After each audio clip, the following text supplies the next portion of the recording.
All right, so I think you all know who I am, but I'm Rob McCormack. I'm chair of the department, and one of my clinical interests from early in residency has been subarachnoid hemorrhage, and it really came out of a bad case, as it always does, right? That's how you get interested in something. But I've also done my research on this, and so this is really a grand rounds level talk, meaning that we're going to go into the literature, the research, not necessarily like a textbook chapter. And I tried to, I'm sensitive to your time. I used to do this over 2 hours, so I'm trying to keep it shorter. But if you have questions, ask them, right? So we'll just level set a little bit here with so what is the subarachnoid hemorrhage, right? So this is not actually a tissue specimen here, right? It's from, I don't know if you guys still use neuroanatomy made ridiculously simple or something, but what we're talking about is the space between the white gray matter, there is this little pia matter, and then there's this subarachnoid space, and then dura, right? And so we're talking about bleeding into the subarachnoid space. And that's because all the arteries run to the brain in the subarachnoid space, right? You'll remember the circle of Willis, right? And we're talking about an aneurysm on the circle of Willis. And that's what an aneurysm looks like under magnification. And in the old days, still sometimes, depending upon where it is, they'll go in and clip it. And that will eradicate the risk of bleed of the aneurysm. Nowadays, we'll also coil it. I'm just coiling. Put a coil up into it, it fills up, forms a clot around it, and that clot is as good as clipping it, right? So that will be endovascularly done. So bleeding into the subarachnoid space, the vascular supply runs in the subarachnoid space. About 85% of the time, it's a subarachnoid hemorrhage is caused by a berry aneurysm, right? An aneurysm on the circle of Willis. What about the other 15%? Well, you do care, but you don't care as much. About 10% are perimesencephalic bleeds, which are really low pressure bleeds, usually from a venous system, and so they do much better. And then AVMs you can get carotid or vertebral artery dissection that leaks into the subarachnoid space. So that's really what a subarachnoid hemorrhage is. If you've been to ECMC, you see a lot of subarachnoid hemorrhages, right? That's when you get hit in the head with a bat, right? Or somebody punches you in the head, or you smack your head in a car accident.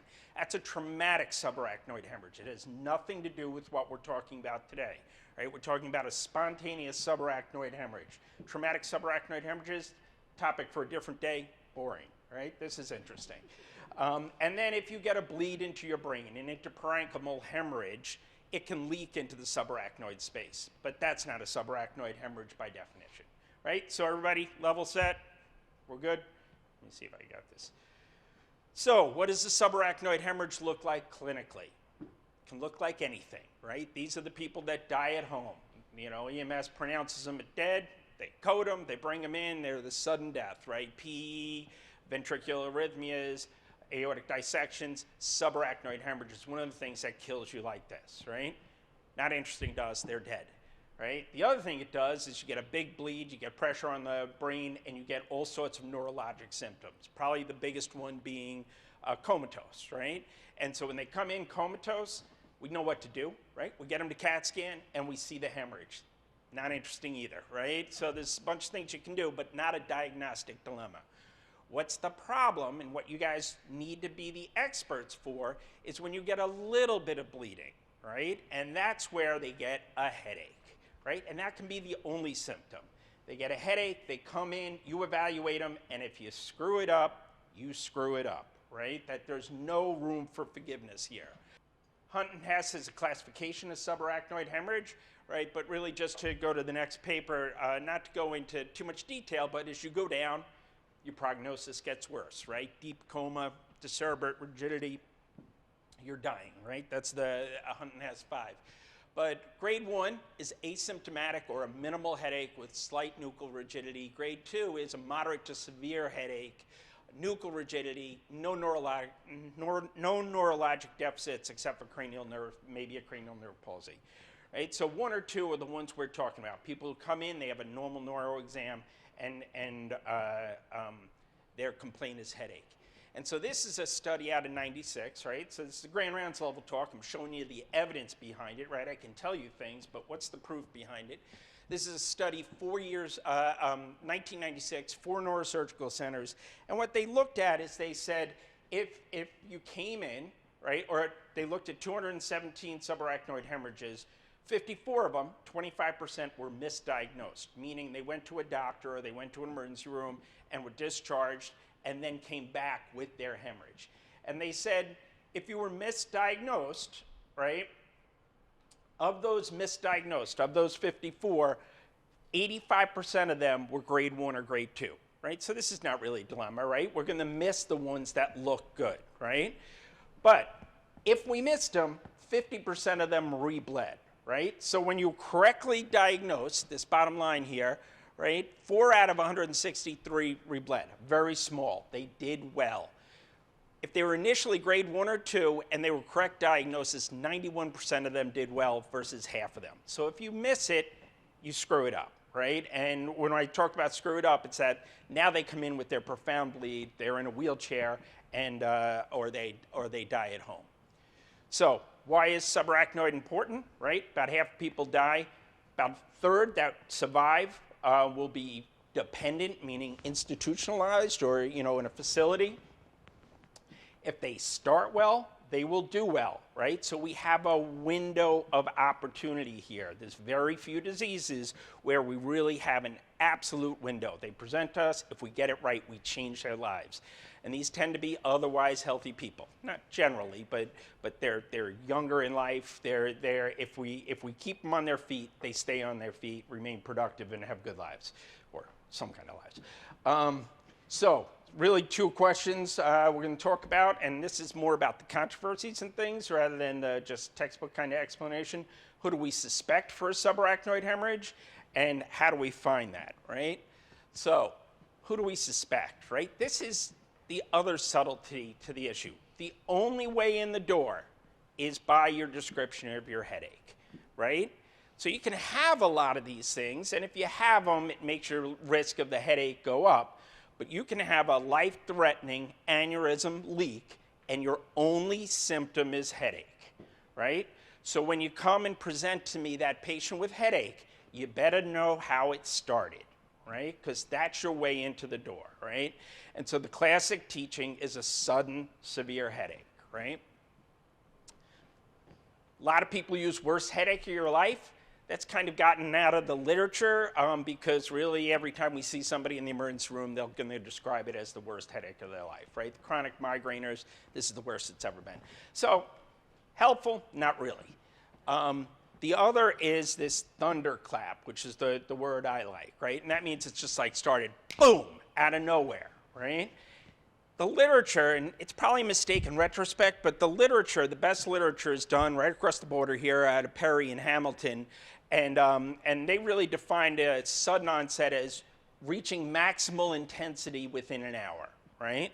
So I want you to go away with the thought of thunderclap. It's probably different than maximum intensity within an hour, but when we talk about subarachnoid hemorrhage, we're talking about maximum intensity within an hour, all right? So all these things can happen. You lose consciousness, you have a syncope or a seizure, that makes your risk of subarachnoid higher, but not having that doesn't lower your risk, right? So really, the only way in is how they describe the onset of their headache. And it's funny, a lot of people present to me and they don't clarify how the headache started. And I think there's something in the discussion with the patients that it's not always readily apparent. And so you really want to ask, but sometimes you see people 3-4 days into it. But if they turn around and say, well, I was on the treadmill and I got this sudden headache, that tells you something, right? If they say, I woke up on Tuesday, I had a headache Tuesday night, I couldn't watch TV, like things like that. But get to the onset of the headache. Physical exam. So all these things, you can have all these things, they would raise our risk, right? But a normal physical exam is really you don't need any physical exam abnormalities, and you can still have a life-threatening subarachnoid hemorrhage and an aneurysm, right? So you get that? Just a quick aside to whenever you see a headache patient, you should always document your cranial nerves, motor exam, finger to nose. You make a mistake, it is very tough to defend that chart without an adequate neuro exam. So, history, it's all in the initial story. Physical exam doesn't really help you. What about risk factors? Well, there's some risk factors that should make you go, whoa, hold on, I need to worry about this here. But they're not common, right? So if somebody says, I have an aneurysm, and you're not thinking along these lines, you got yourself a problem, right? So aneurysm's going to get there. There are people who live with aneurysms out there, right? They have small aneurysms. The neurosurgeon actually says, we're going to watch this year to year to year. So if somebody has a history of an aneurysm, it's obviously a risk factor for a subarachnoid hemorrhage. Genetic factor. If their brother or a mother had an aneurysm that leaked, and sometimes they'll know this, sometimes they'll just say, oh, brain bleed. I don't know what that means, you know. But if they know it, that puts them at a higher risk. And that's a factor in about 1 in 10 subarachnoid hemorrhages. These autosomal dominant polycystic kidney disease, Marfan's, Ehlers-Danlos syndrome, Moyamoya, these all raise your risk of any kind of connective tissue. They are connective tissue diseases. They raise your risk of an aneurysm. So if they're there, they're helpful, but these factors rarely come into play when we're seeing somebody with a headache. The other risk factors come into play with everyone we see, right? So smoking, hypertension, alcohol, it really doesn't help us differentiate. So you got a disease that is life-threatening, you got an opportunity to screw it up, and really the only thing you can go on is the fact that is the character of their headache at onset, all right? So, challenging, right? So, sorry about this. I kind of made these points, I want to get to the juice. So, here's the first question for you. What is the likelihood, I don't know why that went off screen, of having a subarachnoid hemorrhage if you present with a sudden onset headache, right? So I just went through that picture, right? Somebody walks in and says, oh, damn, I got a headache. It got bad over a period of an hour. What's the likelihood you're going to have that headache? You're going to have a subarachnoid hemorrhage. So they tell you the right things, the things you're worried about. They say it right. It's less than 10%, okay? So just by definition, I'm telling you right now, 90% of your CTs should be negative. So when the radiologist says, oh, you're ordering too many negative CTs, they don't understand what our job is, right? So the only way in the door is by a gradual, sudden onset headache, and 90%, it's actually greater, but less than 10% of those people will actually have the disease we're looking for. Thunderclap, the literature isn't great on this, but it's definitely higher, right? So somebody who says, bam, it came on out of nowhere, I still use 10%, but it's on the high side of that 10%, not on the low side, like gradual onset. And then, you know, if they can't really define it, it's on the lower side of that. But we don't know how much on the lower side, and that will be relevant when we get to something up here. So this is just this literature out here that shows the prevalence of subarachnoid hemorrhages. I'm going to get to a paper I wrote that really, I assumed it to be 15% for the purpose of paper, but over time I've really brought it down to 10%, and that I don't mean I did. The community of people who are writing and researching this really have it at about 7 to 10%. And the higher the number of prevalence, the more conservative we would be. So we're erring on the side of being more conservative at about 10%. But the point to you guys is realize most of these will not have a subarachnoid hemorrhage even when they say the right things. So, you guys know who this is? So I've been doing this lecture long enough that some people are like, I think he's vice president. Yeah, well, now he's president. Anyway, he was in Rochester, and he had, it felt like lightning flashing inside my head, a powerful electric surge, and then a rip of pain like I've never felt before. So he did what all people with power and money would do in this situation. He's in Rochester. He got on his plane and flew to Virginia, where he was at Bethesda, and he had an aneurysm and a subarachnoid hemorrhage. So, didn't know that about the president, did you? So we all know how to diagnose this, right? I'm not even going to ask this as a question, right? If somebody comes in, sudden onset headache, you get a CAT scan, right? And this is what it looks like. So this is a non-contrast CAT scan, right? And then you see this white acute blood around the base and in the subarachnoid spaces, right? Head CT. It's awesome. This is blood in the, right at the base of the brain, and this is a perimesencephalic hemorrhage, and that's just an angiogram showing that there's no aneurysm in this. This is more of a venous leak. And then this would be the point. So this is CAT scan, and you see a little bit of blood out here, right? Very subtle. A little bit of blood. This is the same patient 3 days later, and there's no blood, right? So that's the point that I want to make. CAT scan's great, but it's time dependent. Do you know why? The blood gets resolved, right? So you have CSF, it's floating around, it cleans up the blood. So you have one of these small hemorrhages, which is what we're looking for. Time from headache onset to when you do the CAT scan lowers your sensitivity of CAT scan, right? So that's something to remember. And it really lowers it, right? So it goes, this is old data, because legally we can't really do this anymore, but 80% at 3 days drops, right? So time from onset of headache matters. So Perry, like I said, right across the border, he clearly has the best data on this disease, all right? And I'm going to quote him a number of times here.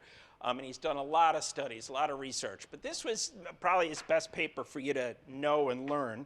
It was in 2011, British Medical Journal. And they took 9 years, 9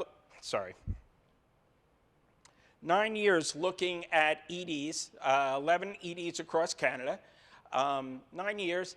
And they looked at 3,000 plus patients, and they had 240 subarachnoid hemorrhages. And this is where the 7.7 prevalence comes from. And he's done this study a number of times with different groups of patients. It's pretty consistent. Canada looks like us, about 7% is the number. When you look at how sensitive a CAT scanner is, for this whole group of people, and this was a prospective study, well done, well designed, it's 93%.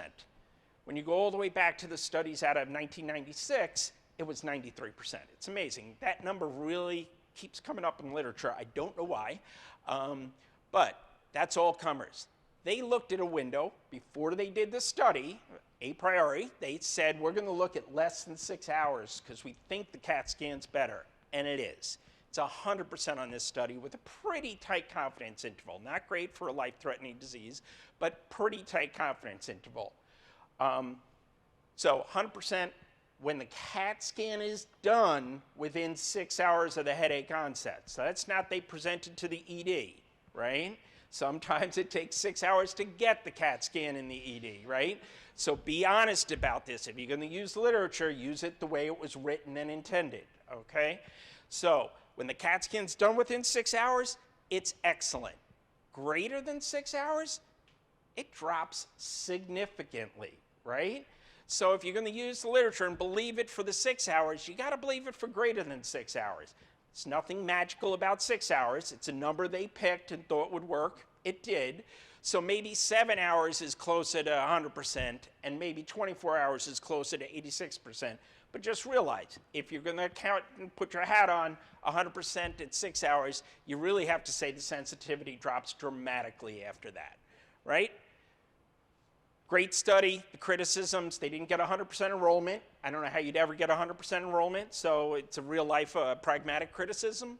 And they didn't get 100% follow-up, right? What you could do on all of these is do the CT, LP, and follow them up. They didn't do LP on everybody because we're not doing that, right? That's not realistic.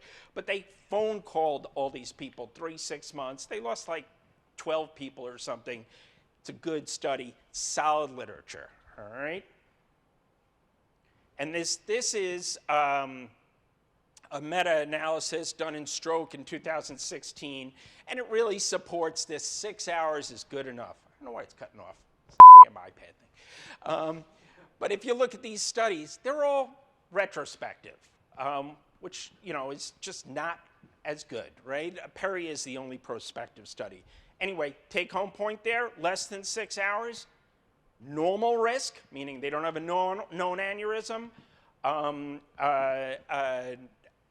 CAT scan alone is good enough.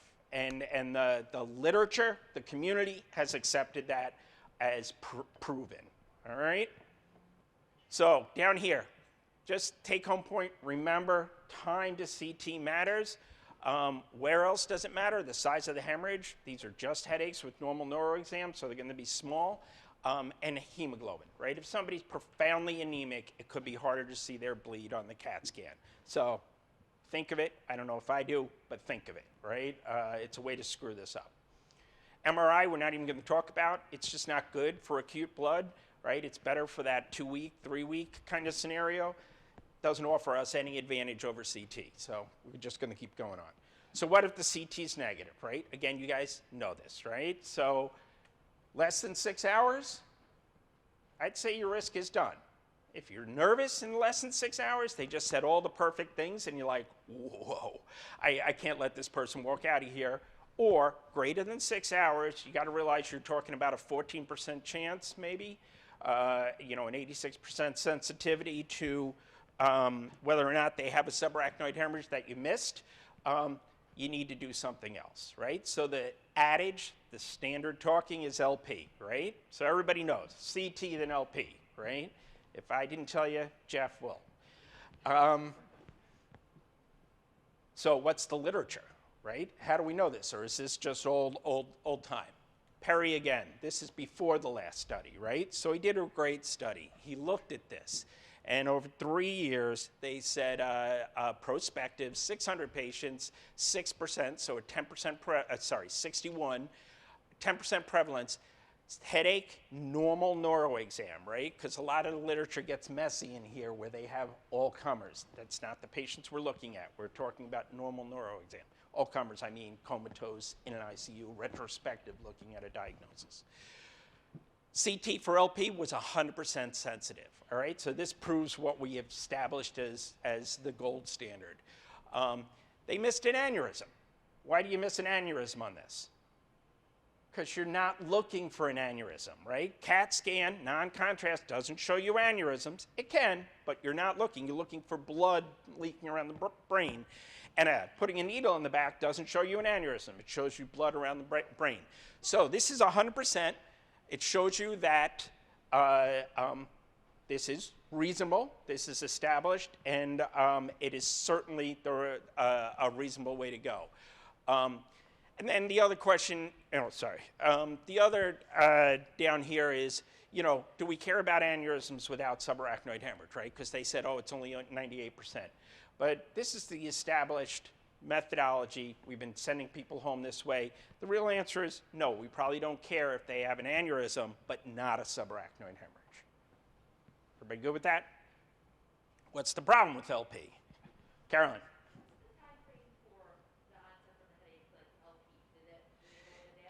Yeah. Yeah, so the question is there a time onset of when you do the LP related to the onset of the headache? And the answer is no. It's like 3 weeks. You'll still find blood in there. The problem is one of the ways to determine whether or not it's a traumatic tap, meaning that your needle got a vein on the way in versus it's blood around the brain, is whether or not there's xanthochromia. And that's time sensitive. The body makes xanthochromia. It does the process that breaks down red blood cells to give it this yellowish hue. I worry about my New York accent there.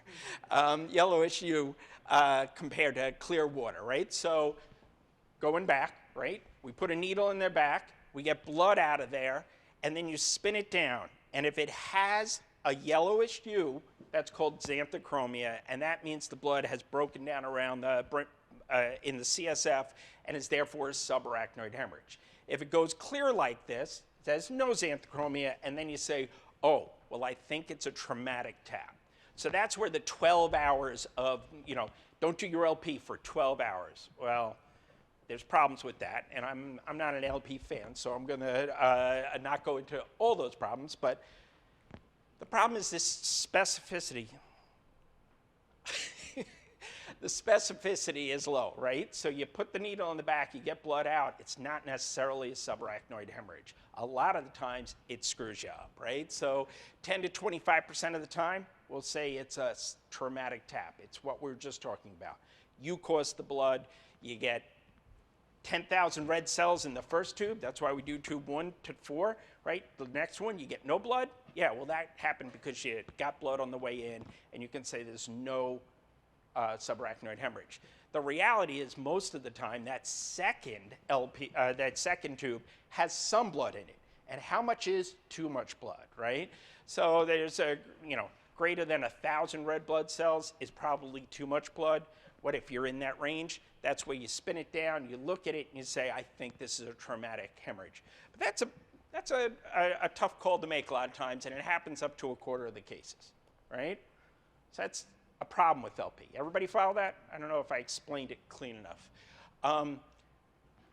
The complications is the other problem, right? I put a needle in your back. I have a 30% chance of giving you a worse headache than what you came in for, right? Maybe it's a little lower nowadays, but that's what the literature shows. So I came in for a headache, and now you give me a worse headache. I'm not a happy customer, right? So about half the time, it doesn't give us a great answer. Even though it's a pure diagnostic strategy, it's not great from a patient point of view. And then you have this provider and patient resistance, right? You don't want to do the LP, particularly if they're heavy, right? And the patient doesn't want to get a needle in their back. So a lot of times the study doesn't actually get done. So even though the diagnostic algorithm works, the fact in reality is we don't do it consistently. And then the false negative, right, that maybe it's, that really happens with a traumatic tap. You call it a traumatic tap, but it's not really. It actually is a subarachnoid hemorrhage with some blood in it, right? You can get that. And then you miss the aneurysm, but I kind of talked about that already. Everybody get it with LP?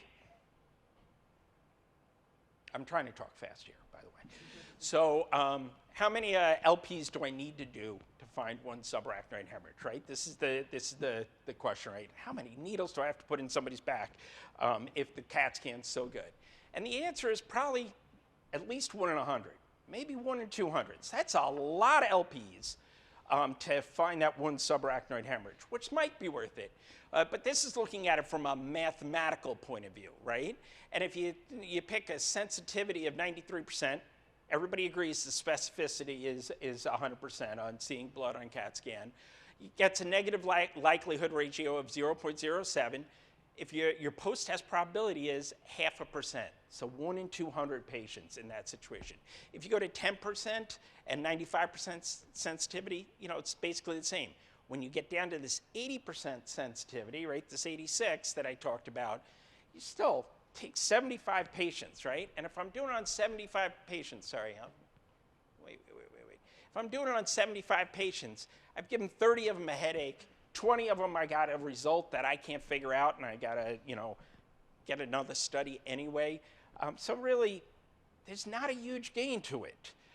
Going back to these two, this really gets to, this is based upon actual studies data. The first was mathematical, and this was saying in their studies, and you needed a number of LP of 252. You had to do 252 LPs to find one case that you cared about a subarachnoid hemorrhage, meaning they needed a procedure, right? They didn't have a venous leak.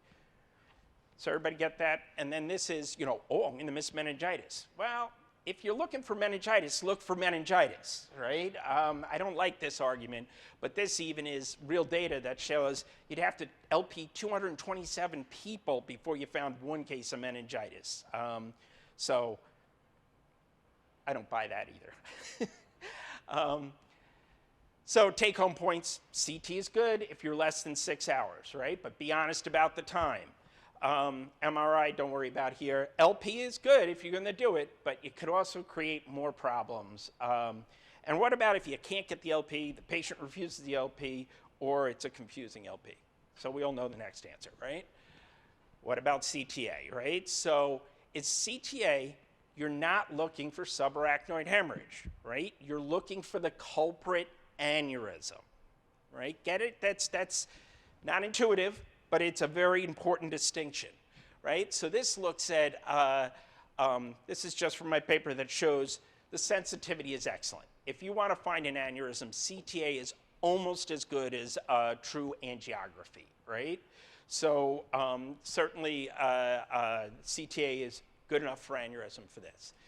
So this was kind of what my idea was, right? And what really happened is we started doing the CT-LP, and then we involved neurosurgery, and they would say, we'll get a CTA.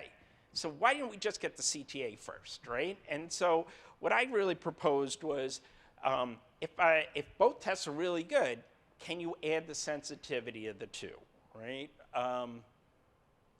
So the first thing I had to establish is I only care if both diseases are present, right? So if I miss a subarachnoid hemorrhage, but they don't have an aneurysm, that's a miss, but they do well, right? They have a perimesencephalic bleed, right? If they have an aneurysm, but not a subarachnoid hemorrhage, I'm already missing that with a CT-LP strategy, right? So there's no real loss there. So one of the things you got to realize is that part of the population has asymptomatic aneurysms, right? And it's estimated somewhere between 1% and 2%. So I picked 2% for this paper, right? And we published this back in 2010. Alan Hudson was the chair of biostats at the time, which is good because I don't know biostats for anything, right? So I had to find somebody who could help me with that. But what we said was, if you had a 15% chance of having a subarachnoid hemorrhage, right? That being more conservative, more safe than a 10%, but 15%. And if you, we have a 2.5% prevalence of aneurysm in the community, and your sensitivity is 91%, right? So a little on the conservative side, maybe, you know, a little bit for interpretation here. And sensitivity is 98. You'll only miss both diseases 0.02% of the time, right? So a negative predictive value of 99.98. Excellent, right? What's the problem with this? There's lots of problems with it, right? The first is it's a mathematical model. These aren't real patients. This isn't proof. This is a model to say this. This was something we were already doing, and it was trying to affirm what we were already doing. But that's the criticism, totally accurate criticism. It's a mathematical model. It is not looking at real patients. The other thing is, are they truly independent, right? So how do you figure out if two tests are independent, right? Well, figure out what affects the sensitivity of each, right? So CT for subarachnoid hemorrhage, we talked about this. Timing's important, right? Hemoglobin, if you're anemic, and the volume of your bleed are important. Those change your sensitivity. What changes your sensitivity for a CT, CTA for an aneurysm? Well, the size of the aneurysm, where it's located. If it's on the skull base, it can hide in the cuts with bone windows, and the injection technique. So I said they're independent because the same things don't affect both. But they are a little dependent because they're done on the same machine at the same time and read by the same person, right? So if the machine has a malfunction, I'm not really sure what kind of malfunction could screw with it, but if the machine had a malfunction, that could screw with it. If the radiologist is drunk, that could screw with it, right?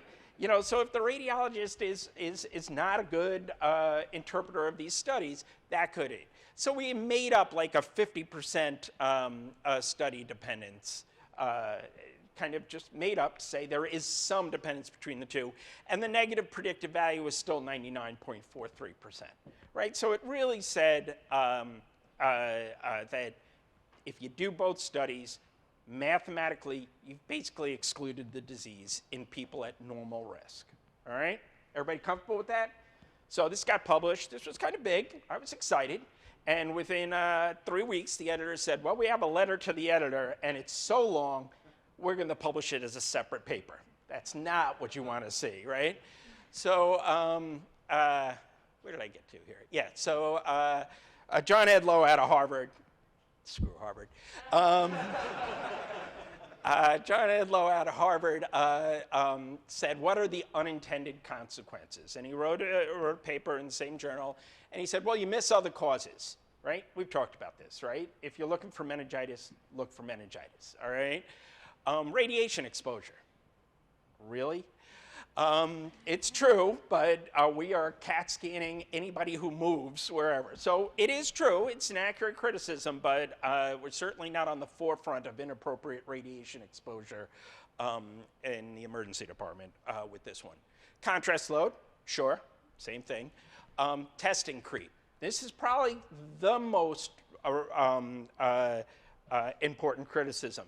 Testing creep means it's easy for you guys to check off a box in the computer to get the study as opposed to doing a discussion and an LP, right?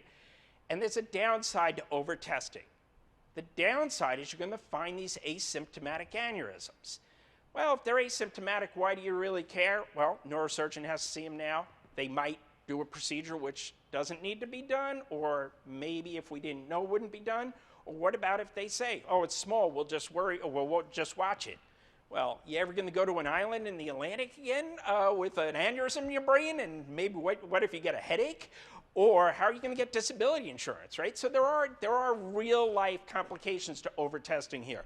So testing creep is something we really all have to think about. Don't just do it because it's easy. Do it because you're worried about the disease.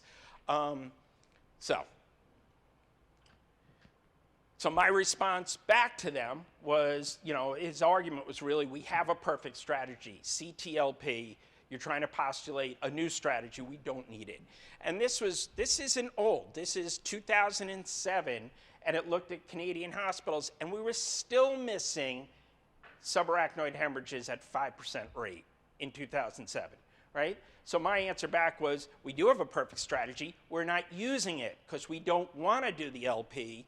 And therefore, that's why we need a new one. So, how are we doing on time? Oh, all right. You're not going to get my full show. Sorry, guys. So, when can you do CT, CTA? With me. One of these days, I'm going to get Jeff Thompson to agree to it. But realize this is controversies, right? So we need the study. I've been trying to do the study for years, right? It is not as easy as you would think. And the number of subarachnoid hemorrhages in this institution with this fantastic neuro program is low in the 1% range. I don't know why we're lower, but I've looked at it for years, and we're lower. So, anyway, nobody's proven the CT, CTA, but I every year get texts during ASAP and stuff of somebody seeing the slide, and people are doing it. And so we did a survey to say who's doing this, and the answers weren't good because people know what the test question answer is, right? The test question answer is CTLP. But I will tell you, and I'm not sure I'm allowed to tell you, but when I did the ABEM exam on something, one of the questions was this, and they said, if the patient refuses LP, what do you do? So it's just, these are controversies. Think them through. That's where the literature is right now, and that's what I'm going to say about that. So this is the other point, right? I'm going to miss meningitis. Well, what do you miss when you do an LP instead of doing a CTA? And this is from Perry's study. These are real numbers. 2% had strokes that they missed. 9 patients had brain tumor. 9 had subdurals. 8 had intracerebral hemorrhages. 1 had meningitis. So the argument, oh my God, you're going to miss meningitis. I think the real thing you should be thinking of is, what else am I missing? So I don't want to talk about that. Just from a time point of view, I'm going to cut through a bunch of slides here. So it really goes back to, I don't care what you do. CT, CTLP, CT, CTA in the right scenario, if you're thinking it through. And I will do CT alone at less than 6 hours, but my note says it, right? So if I miss it, or that case ever gets in front of an attorney, or it ever goes to court, I'm based upon the literature, right? I can say, look, I said it was less than 6 hours because I understand the literature, and that will win in any situation, right? As long as the literature is there to support it. So, to me, what we'd want to get to is a rule, a better way to figure out who to work up, right? How to work them up. To me, the answer's almost there. I'm still working on trying to get the proof on that answer, but the answer is out there for us. So, clinical decision rules. You guys know what they are, right? What's your favorite clinical decision rule? What? Timmy risk. No! Close. What's better than Timmy risk? Heart score, right? The heart score changed our lives. Changed our lives because it gave us some stupid numeric that we could say that tells us what we already knew. We don't need to worry about this person. We can send them home, but now I can write heart score 3. And that little line shows that I know the literature, I've evaluated the risk, and I've made a decision that's in the best interest of the patient. I thought the other one you could argue is PERC, right? Because we don't want the damn D-dimer. So we use them, right? PERC jumped right up there. Everybody knows what PERC is and uses it. Everybody uses the heart score. Why do we use them? Because they let us do less testing, right? They get us out of trouble. So Perry, he's a good guy. He's done a lot of work on this. He's out of Ottawa, which came up with the Ottawa ankle rules, right? These are the mavens of clinical decision rules, right? So how do you develop a clinical decision rule? You derive it, you validate it, and then you implement it, right? So they did this, right? And I'm just, in the interest of time, going to try to be quick here. But the first thing they said is, could docs tell whether or not somebody had a subarachnoid hemorrhage? And this is really an unfortunate graph, but what it shows is the people in white up there at the top of the lines had a subarachnoid hemorrhage. And this was your clinical probability of them having it. And if you were less than 2%, if you said they have less than 2% risk, you were pretty damn accurate, right? So what it said is the docs could really figure out who they need to worry about and not. Then they asked, would a clinical decision rule work for us, right? And we said we wanted a rule, this was asking emergency physicians, that was 99% sensitive, right? We wanted a very low risk of window. 20% wanted 100% sensitivity, which really isn't realistic, but it said we needed a really good rule, but a rule would be good enough for us, right? We would settle for that. So they did the literature to find out, would a clinical decision rule make sense? And then they did this is called the derivation study, but they looked at all these subarachnoid hemorrhages or headache patients. They looked at 33 variables on 2,000 patients over 5 years, and then they put them into what's called recursive partitioning. I have no idea what that is, but that's a chung, chung, chung, chung, and tell me what of those 33 factors make your risk of subarachnoid hemorrhage greater. And they came up with 3 rules here. And they were all good rules. This is kind of, they all had 100% sensitivity, but low specificity. And the biggest criticism out of this was arrival by ambulance on 2 of them, right? People said, well, you're in Canada. Everybody's different in Canada, right? Nobody calls an ambulance. In my community, everybody calls an ambulance, right? That whole kind of thing. But, all right, so so the criticism was about those arrival by ambulance things. But anyway, this was the derivation. So now they needed to apply the rule and see and refine it. And what they did is they came out with rule number 1. They said that was good. It was 98% sensitive. And they took out the ambulance thing because of that kind of criticism that was too geographically sensitive. But to get to 100% sensitive, they added 2 new things in here, right? They added thunderclap headache and limited neck flexion, all right? So they added 2 things, so you can look them up, and this is called the Ottawa subarachnoid rule, right?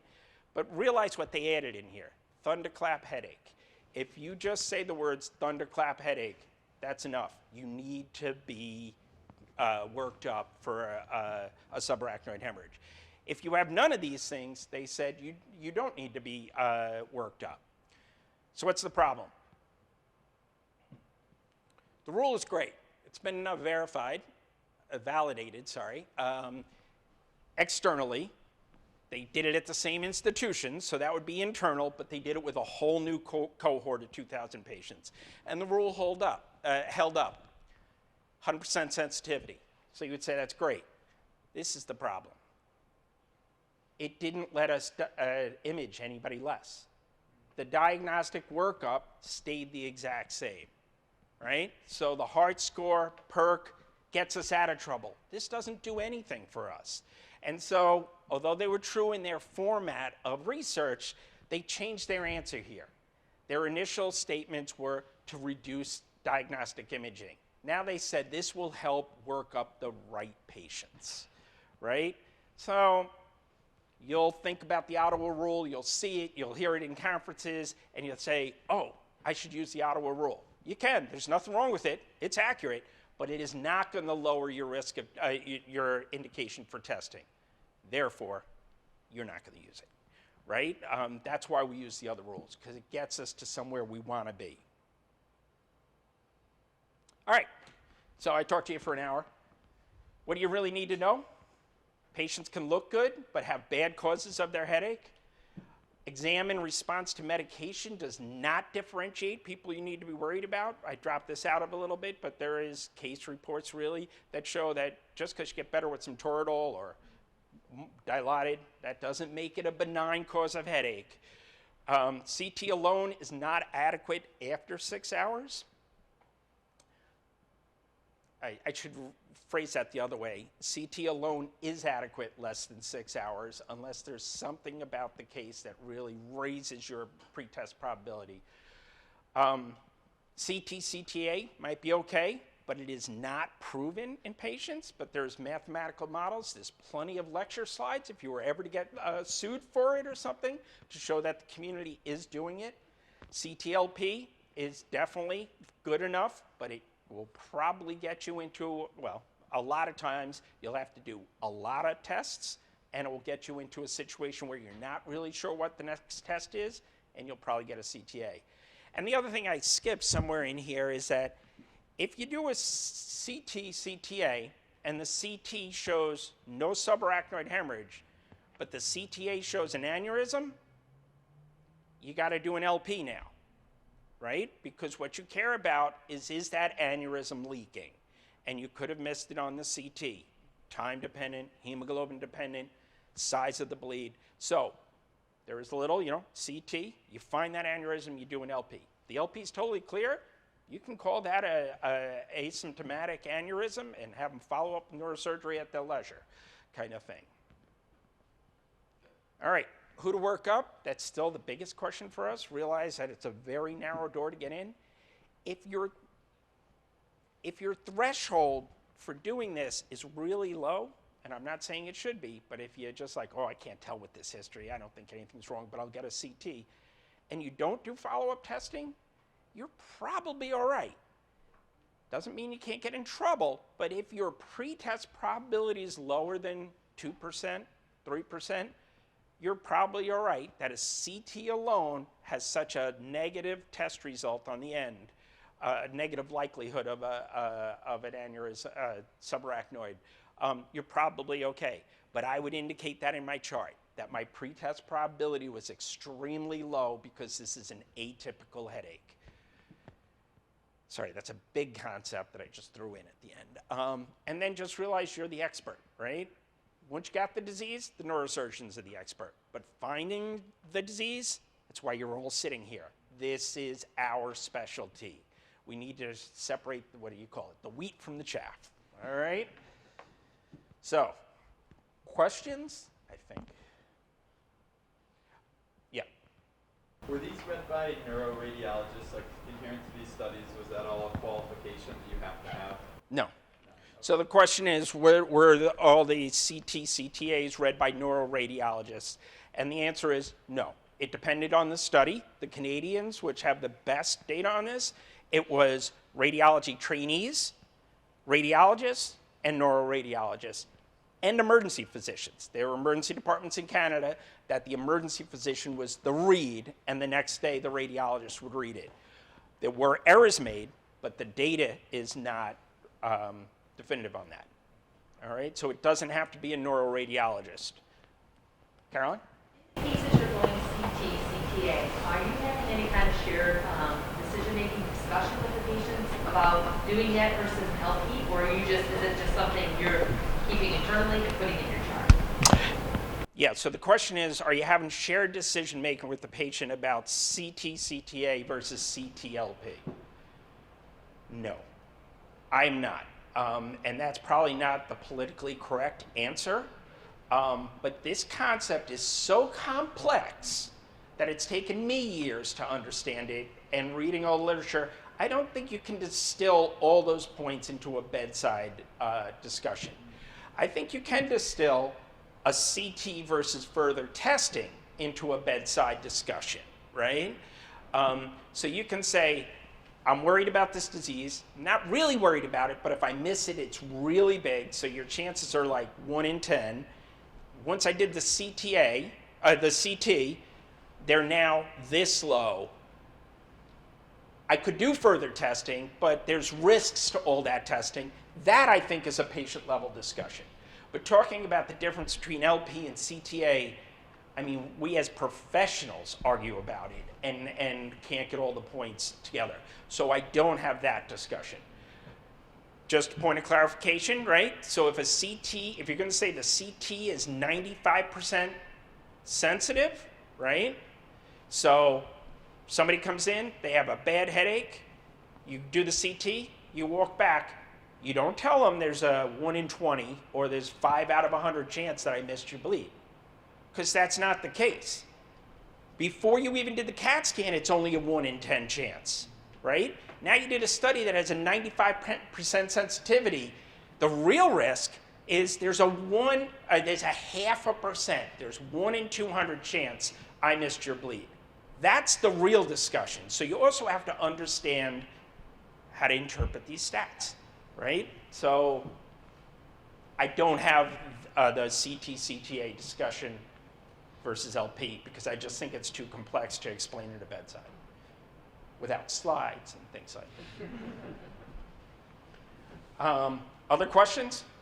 Andy? I just have one more. I often find eliciting that history of a thunderclap to be challenging, and it's silly because I feel like history is the core of our specialty here, but I feel like I have to rephrase the question multiple times sometimes, and I'm trying all the while not to lead them and use terms like thunderclap, and so I'm curious how you have that initial conversation, like how you get to that concerning history simply.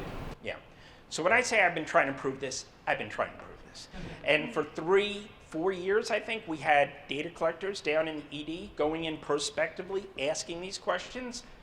The chances of the data collectors tool and your chart agreeing was like 60% of them did not agree, right? So who's right? Oh, you'd say you're right. But if you don't want to do the LP, who's right, right? How are you asking the question? What are you doing? And so that's a huge problem. It's in the literature that getting that crystal clear history is often elusive. What helps me is when they can pinpoint when the headache started, right? So if I can't get them to answer the question, or I really just try to, when did the headache start? I don't know. Well, were you doing something? Well, on Tuesday, I was at the gym, right? On Thursday night, my husband and I were having sex. That's pinpointing when the headache started. That tells me that's an acute onset headache, right? So. And that's enough for you. You don't follow that up with how long did it take before it was the most severe? I'll ask more, but if they can really pinpoint when the headache started, then I'm in. But I might only be in for a CT, but you know, I'm willing to really put my knowledge behind it, of saying I think the pretest probability is so low here, and I think the CT in this setting is so good. Or, that happened 3 days ago, I need to do something else. All right, any other questions? Dr. DeFazio. Just one final comment. I think if you choose the CTLP pathway or algorithm, you have to get consent. And on the consent, you have to, theoretically, this is what you're supposed to do. You're supposed to present alternatives to the invasive procedure for which you need consent. So, given all that you just said, you can make the argument that you have to present the CTA as an alternative to the LP. And I think that probably is ethically appropriate. I don't think the reverse is true, meaning a CTA is not really an invasive procedure. We don't get, I mean, yes, there's contrast and you can extravasate, but that is not something we routinely get consent for. So if you do the CTA, I don't think you have to present. We also can stick a needle in your back. I don't think that you need to do that. I really don't think. I don't think those two things are equivalent. So for what that's worth. Yeah, I would totally agree with that. And when you get in consent, you really got to say the risk after CT alone is maybe 1 in 100, 1 in 200. A lot of patients will just stop there. They really will, and you don't have to threaten the big long needle kind of thing. Anyway, did I win you over, Jeff?